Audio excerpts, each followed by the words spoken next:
Ok anh em nhá, chào mừng anh em đã quay trở lại kênh YouTube của mình. Lại là mình Vững Máy Tính đây. Thì ngày hôm nay mình sẽ review đến cho anh em một cái con PC mà mình build cho một bạn khách hàng ở Bắc Ninh. Con này mình build loanh quanh khoảng tầm 20 cổ nha anh em. Và cái cấu hình ngày hôm nay của mình ấy thì nó có cả cũ, cả mới và có cả hàng line new luôn anh em ạ. Để mình đảm bảo cái phần hiệu năng của con máy. Bởi vì trên cái cấu hình này thì bạn khách hàng của mình, bạn ấy cũng đã lựa chọn các cái linh kiện cũng tương đối là đẹp, chất lượng cũng tương đối là ok nha anh em. Nên là mình phải sử dụng xen lẫn những cái linh kiện cũ, mới và line new để đảm bảo cái phần hiệu năng của con máy. Cái cấu hình ngày hôm nay thì nó cũng khá là quen thuộc với tất cả anh em xem kênh rồi, nên là mình cũng nói thoáng qua thôi. Thì cái linh kiện đầu tiên cho cái con PC ngày hôm nay mà mình sử dụng là một con 12400F, một con i5.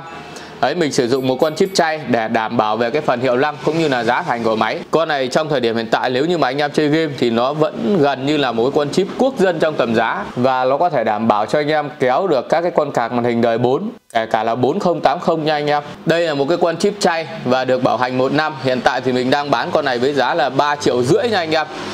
Chip thì nó vừa mới lên giá thôi anh em. Còn khoảng tầm 1-2 tuần trước ấy thì mình vẫn bán cái con này với giá 3,5 triệu, nhưng mà được bảo hành 36 tháng cơ. Nhưng mà trong thời điểm hiện tại thì hàng hóa nó đang khan, nên bên nhà cung cấp ấy, người ta chỉ bảo hành cho mình 12 tháng thôi.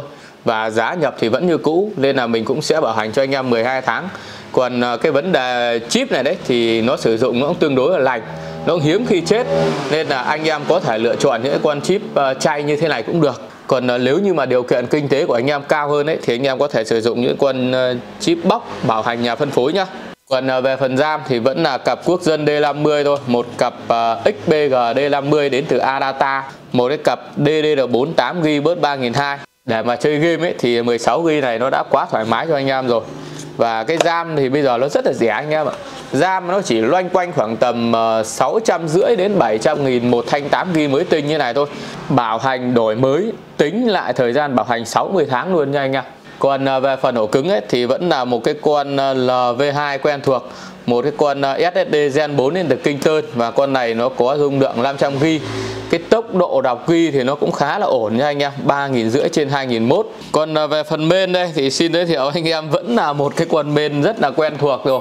Cái bản này thì không có wifi nha anh em. Còn nếu như mà anh em có điều kiện kinh tế hơn ấy thì anh em có thể lấy sang những mã nó có wifi và có bluetooth, thì nó sẽ đắt hơn cái con này đâu đó khoảng tầm 400.000, 400-500.000 gì đấy anh em ạ. Nhưng mà cái hiệu năng cũng như là cái ngoại hình của nó thì vẫn thế thôi, nó chỉ hơn nhau cái bluetooth với lại wifi thôi anh em ạ. Còn bây giờ thì mình sẽ giới thiệu đến cho anh em các cái linh kiện cũ và line new để đảm bảo cái phần hiệu năng của con máy. Thì trên cái cấu hình này mình sẽ sử dụng một cái con card màn hình đến từ Asus. Con này là 3060 Ti dốc trích nha anh em. Một cái con card màn hình 3060 Ti thôi, nhưng mà có thiết kế tương đối là đẹp anh em ạ. Cái mã này là mã top của Asus rồi. Thì bây giờ đấy, với một cái con 3060 Ti dốc trích như này này, anh em có thể mua được với giá khoảng tầm 7 triệu. Hàng châu cày, cũ xách tay. Cái giá thành thì nó phụ thuộc vào nhiều yếu tố lắm anh em nhé. Chế độ bảo hành này, ngoại hình này, nhiệt độ của con Vega này, với lại người bán và người mua như nào nữa. Nói chung là nhiều vấn đề lắm. Con này của mình thì là hàng xách tay nha anh em. Và nếu như mà anh em build theo máy đấy, hoặc là anh em mua lẻ đấy, mình sẽ bảo hành cho anh em 3 tháng một đổi một trong suốt thời gian bảo hành. Còn nếu như mà không có mã này thì mình sẽ tra ra cho anh em sang cái mã khác, hoặc không thì mình sẽ bách lại tiền cho anh em. Và mình nổ luôn với anh em cái giá mà mình bán cho bạn khách là 6.750.000 nha anh em. Còn anh em mua lẻ thì chắc khoảng tầm 7 cổ cho con Vega này.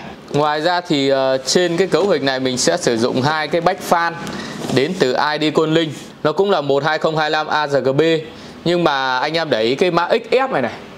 Cái mã XF này nó sẽ khác cái mã DF nha anh em. Cái mã DF thì mình đã lên video cho anh em khá là nhiều rồi. Giá của nó rơi khoảng tầm 650 cho một back 3 fan.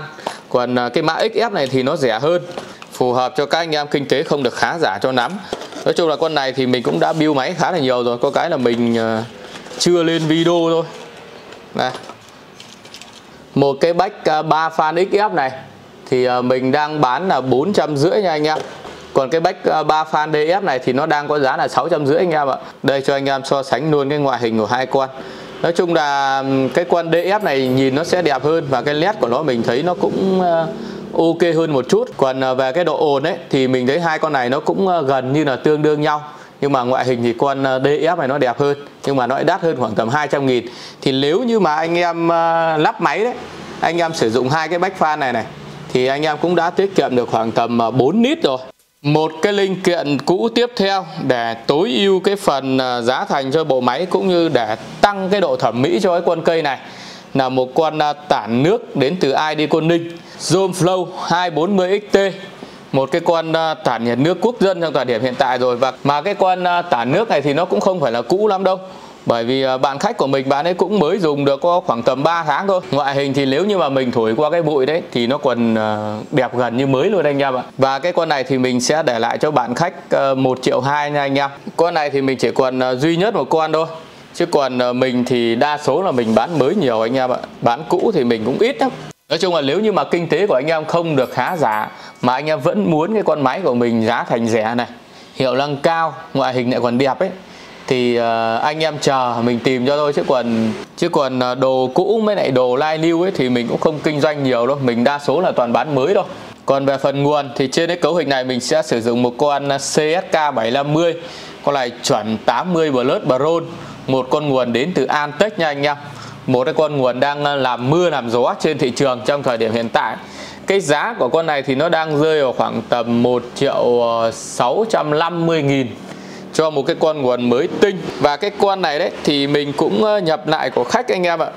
Mình nhập lại của khách và tem là tháng 10 này, năm 2022 thì vẫn còn bảo hành đến 23, 24, 25 tháng 10 năm 25. Tháng 10 năm 25 nha anh em.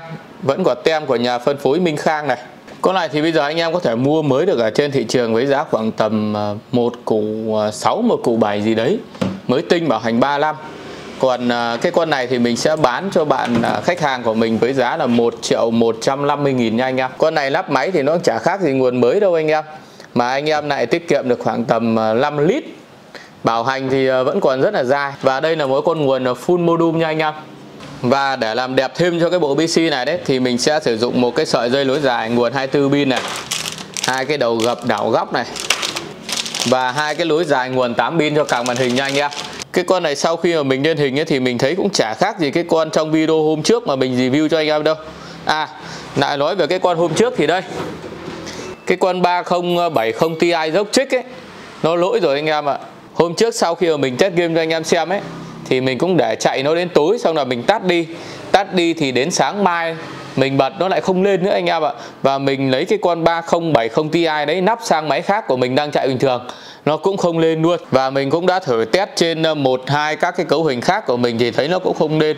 Và cái con dốc trích 3070 Ti đấy là nó bị lỗi nha anh em nhé, nó bị lỗi rồi. Và mình đã gửi lại cái con card màn hình đấy về cho bạn khách để bạn ấy đi bảo hành rồi anh em ạ. Trong một cái bộ PC thì mình thấy card màn hình là một cái linh kiện dễ chết nhất, nên là nếu như mà anh em build PC với một cái con card màn hình cũ đấy thì mình nghĩ là anh em lên có một cái tâm lý nó vững vàng và anh em có thể chịu được áp lực thì anh em hẵng mua. Còn nếu như mà anh em yếu bóng vía, anh em không chịu được áp lực ấy, là một ngày card màn hình của mình nó đang dùng bình thường, nó tự nhiên nó đang đùng ra chết, thì mình nghĩ là anh em không nên mua card cũ nha anh em. Anh em nên mua mấy con card màn hình mới tinh. Card màn hình mới ấy, thì dùng nó sẽ an toàn hơn, nhưng mà cái giá thành thì chắc chắn là nó sẽ đắt hơn. Mình nghĩ là so với một cái con card màn hình cũ, ví dụ như con 3060 Ti này nó phải đắt hơn khoảng tầm gấp đôi đấy anh em ạ. Cái con 3060 Ti đang nắp trong máy này mình thấy cái hiệu năng của nó khá là ngon để phục vụ cho anh em chơi game nhé, kể cả anh em làm việc. Bởi vì cái nhân CUDA của nó rất là cao, cái nhân CUDA của nó khoảng tầm gần 5.000 thôi anh em ạ, nên là anh em làm việc và chơi game thì đều ok hết đấy. Và tổng quan cái con máy này thì mình thấy nó cũng khá là ổn rồi, khá là đẹp rồi. Nhưng mà mình chỉ có chê một cái điểm duy nhất là cái mặt lóc ấy anh em ạ. Cái con này thì mình cũng đã nói trong những video trước rồi, nếu như anh em lắp một con tản nhiệt nước 3 fan ở mặt trên ấy, thì nhìn cái cây của anh em nó sẽ kiểu nó đầy đặn hơn, nó tinh tế hơn, thì nhìn nó sẽ đẹp hơn. Và một cái điểm nữa ở trên con máy này, nếu như bạn khách của mình bạn nên lắp một cái fan ở đằng sau thì nó sẽ tối ưu về hiệu năng làm mát này, và ngoại hình nó cũng sẽ đẹp hơn. Còn ngoài ra thì mình thấy con máy này khá là ok nha anh em. Trước giờ thì mình cũng luôn luôn là khuyên anh em hướng đến một cái con card màn hình mới tinh nha anh em. Bởi vì nói thật sự anh em là mình bán hàng, mình bán cả cũ và mới. Nhưng mà hàng cũ đấy thì mình cũng chỉ dám khẳng định là hàng ngon lành, chưa sửa chữa và đang sử dụng bình thường. Chứ còn nó sử dụng được khoảng tầm bao lâu ấy thì mình cũng không biết và mình không dám khẳng định đâu nha anh em. Còn với những cái con card màn hình cũ ấy, kể cả anh em mua hàng kiểu line new mà còn bảo hành dài đấy, thì cũng chưa chắc là anh em có thể bảo hành được đâu. Bởi vì nhiều hãng nó có thể từ chối bảo hành VGA của anh em trong các cái trường hợp ví dụ như là sản phẩm có dấu hiệu bị cháy nổ linh kiện bo mạch này, sản phẩm bị rỉ sét nặng này, rỉ sét cái FE đấy anh em ạ, cái chặn đấy, rỉ sét nặng là người ta cũng không bảo hành. Rồi sản phẩm có dấu hiệu oxy hóa này, có dấu hiệu đứt mạch này, hoặc là bị mất linh kiện là cũng không bảo hành. Nên là kể cả anh em mua những cái con hàng còn bảo hành dài, hàng kiểu line new đấy, cũng chưa chắc 100% là anh em có thể bảo hành được đâu. Nếu như mà có tiền mua mới tinh ấy, thì nó sẽ rất là dễ dàng cho cả người bán và người mua. Và cái trường hợp mà kể cả anh em mua mới tinh thì mình cũng nói luôn với anh em, ví dụ như là anh em tháo cái con card màn hình ra anh em vệ sinh chẳng hạn, hoặc là anh em để ở cái khu mà mưa gió ẩm mốc nó có thể luồn vào ấy, thì không may nó sẽ làm ví dụ như oxy hóa mạch hay là đứt mạch gì đấy, thì nó cũng ảnh hưởng đến cái chế độ bảo hành của anh em nhé. Nên là anh em cứ cân đối. Còn về một cái cấu hình máy tính ấy, thì anh em có thể tùy biến được nhiều thứ. Ví dụ nếu như anh em không thích con 3060 Ti này, mà anh em muốn chơi những cái tựa game 2K nó mạnh mẽ hơn nữa đấy, thì anh em có thể chuyển sang cái con 3070 Ti này. Đấy, mình có cái mã EVGA nha anh em nhé, 3070 Ti. Giá nó cũng chỉ khoảng tầm 86 87 thôi. Đây, một cái con card màn hình cũng là cũ trâu cày nha anh em nhé. Bây giờ đa số trâu cày hết anh em ạ. Bây giờ thì mình sẽ show cho anh em cái cấu hình của máy trước khi đi vào test game này. CP5 12400F 6x12 luồng. Main thì B660M tút. RAM D4 16GB 2 thanh 8GB. Bớt 3200 nha anh em. Card màn hình là GTX 3060 Ti dốc trích 8GB, GDD6. Con này 256 bit. Đến tựa game đầu tiên là PUBG phiên bản PC thì anh em có thể thấy là cái chỉ số FPS ở trên không rất là cao luôn nha anh em. Được khoảng tầm 200 FPS. Càng tiếp đất thì cái chỉ số FPS càng giảm đi nhiều nha anh em. Hiện tại là chỉ còn 130 thôi.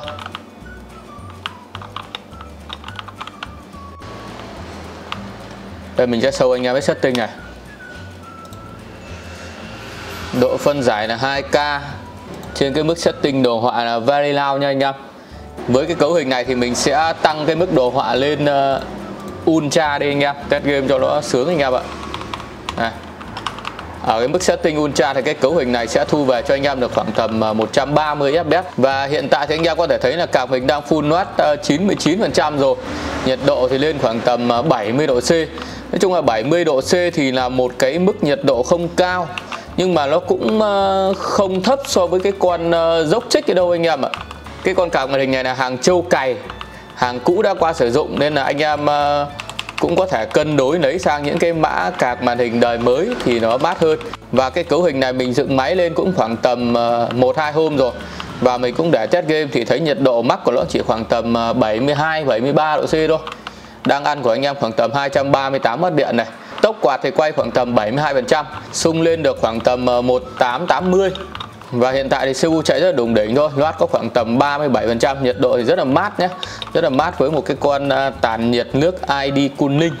Hiệu năng của cái con 3060 Ti này đấy thì nó tiến bộ vượt bậc so với lại cái con 3060 thường. Nên là 3060 Ti vẫn là một cái sự lựa chọn khá là hợp lý cho những anh em có nhu cầu build máy và chơi game. Và cái cấu hình của mình ngày hôm nay không phải là mạnh nhất trong tầm giá đâu nha anh em, bởi vì nó có rất là nhiều linh kiện mới. Và những cái linh kiện cũ thì cũng là những cái linh kiện có cái độ thẩm mỹ cao.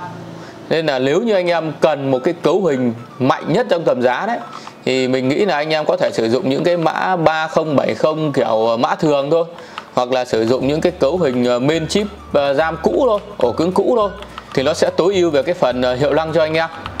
Đến bây giờ ta làm phiên bản offline thì anh em có thể thấy là card màn hình cũng đang loát khoảng tầm 98% rồi.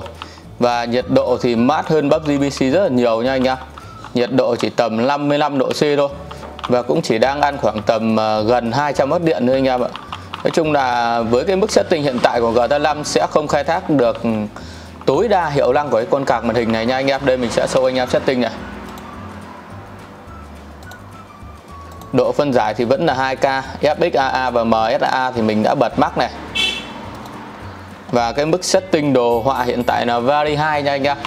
Một cái mức setting cũng gần như là cao nhất ở trong game rồi. Còn về cái con chip 12400F này thì bây giờ mình thấy nó là một cái con chip gần như là quốc dân trong tầm giá để phục vụ cho anh em chơi game rồi. Sắp tới thì mình sẽ test những cái cấu hình i5 i7 Gen 13 để cho anh em tham khảo, cho anh em có những cái nhìn nó khách quan hơn. Chơi thì khá là mượt nha anh em nhé. Chơi thì khá là mượt mà ngon lành và ổn định. Mình cũng chưa thấy giật nát drop gì đâu anh em ạ. Đồ thị frame time thì mình thấy khá là đều nha anh em. Chưa thấy rung động gì mạnh đâu. Nếu God of War một cái tựa game rất là nặng trong thời điểm hiện tại thì anh em có thể thấy là các cái thông số chỉ số của card màn hình thì nó cũng như PUBG PC thôi. Nhưng mà cái chip này thì nó loát nhiều hơn nha anh em. Mình thấy nó loát khoảng tầm có lúc lên được khoảng tầm 78% rồi anh em ạ. Và nhiệt độ thì cũng không quá cao đâu, nhiệt độ chỉ tầm 51 độ C thôi. Nhiệt độ phòng test máy của mình đang rơi ở tầm 27 độ C này. Và cái đồng hồ đo công suất, cái đồng hồ đo công suất của cái con PC này nó đang rơi ở tầm 389W. Đấy là tính riêng cái cây này nha anh em, chưa tính màn hình. Nhiều anh em cứ bảo là những cái cấu hình khủng, những cái cấu hình cao thì nó sẽ sử dụng nó sẽ rất là tốn điện. Nhưng mà nó chưa thực sự là chính xác đâu nha anh em. Anh em nhìn cái đồng hồ đo công suất của mình này. Tức là nếu như anh em mà chơi những cái tựa game nặng, nó loát phần cứng nhiều thì nó sẽ ăn nhiều điện, nó sẽ tốn điện. Và đâu nếu như mà anh em cứ YouTube với lại anh em chơi game nhẹ nhàng ấy thì nó cũng chỉ như những cái con máy bình thường thôi, chứ nó không thực sự là tốn điện đâu anh em ạ. Đây ví dụ như mình tắt cái game này đi, An F4 này. Đó. Mình tắt game đi thì anh em có thể thấy là cái đồng hồ đo công suất của mình này nó thay đổi xuống còn khoảng tầm 110W luôn anh em ạ. Còn 110W luôn. Cảm ơn anh em đã theo dõi hết cái video của mình nhé. Nếu anh em thấy video hay và hữu ích, anh em nhớ đăng ký kênh ủng hộ mình nhé. Cảm ơn anh em rất nhiều.